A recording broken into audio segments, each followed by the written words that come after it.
एकीकडे सरकारकडून कोट्यवधी रुपयांचा निधी घेतला जातोय, तर दुसरीकडे या शिक्षण संस्था महापालिकेचा मात्र कर थकवतायत। एकट्या पुण्यातील अनेक शिक्षण संस्थांनी हा कर थकवला असून त्याचा आकडा शेकडो कोटींमध्ये आहे। त्यामुळे कर भरण्यात या शिक्षण संस्थांची पाटी कोरीच राहिली आणि म्हणूनच कर वसुलीसाठी पुणे महापालिका छडी कधी उगारणार हा खरा प्रश्न आहे। पाहूयात।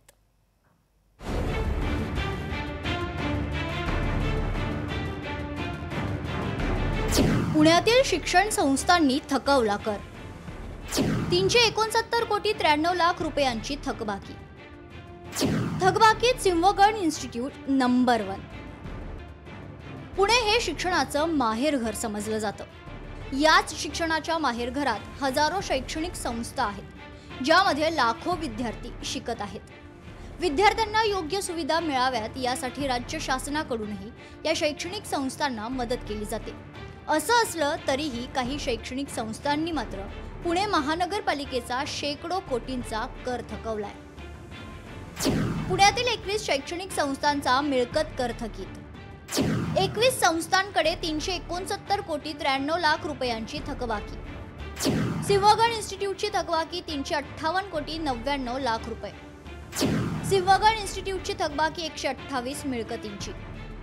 सिंहगड इन्स्टिट्यूटच्या 50 मिळकती सील केल्या आहेत। उर्वरित 20 संस्थांकडे 10 कोटी 93 लाख रुपये थकबाकी।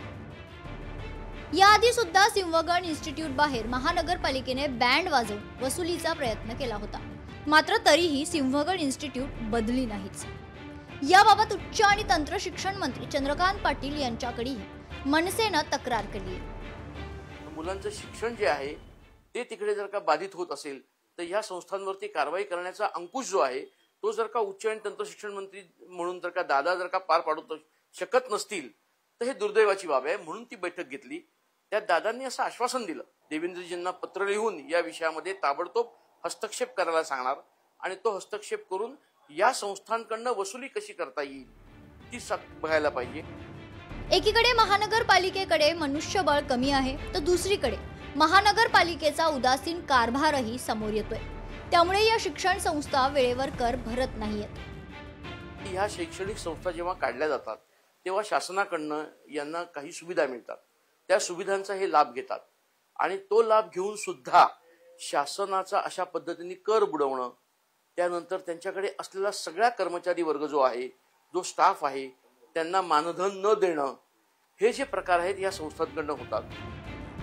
याविषयी महानगरपालिकेच्या कर विभागाच्या उपायुक्त प्रतिभा पाटील यांच्याकडूनही लोकशाही मराठीनं माहिती घेण्याचा प्रयत्न केला, मात्र कॅमेरा समोर बोलण्यास त्यांनी नकार दिला।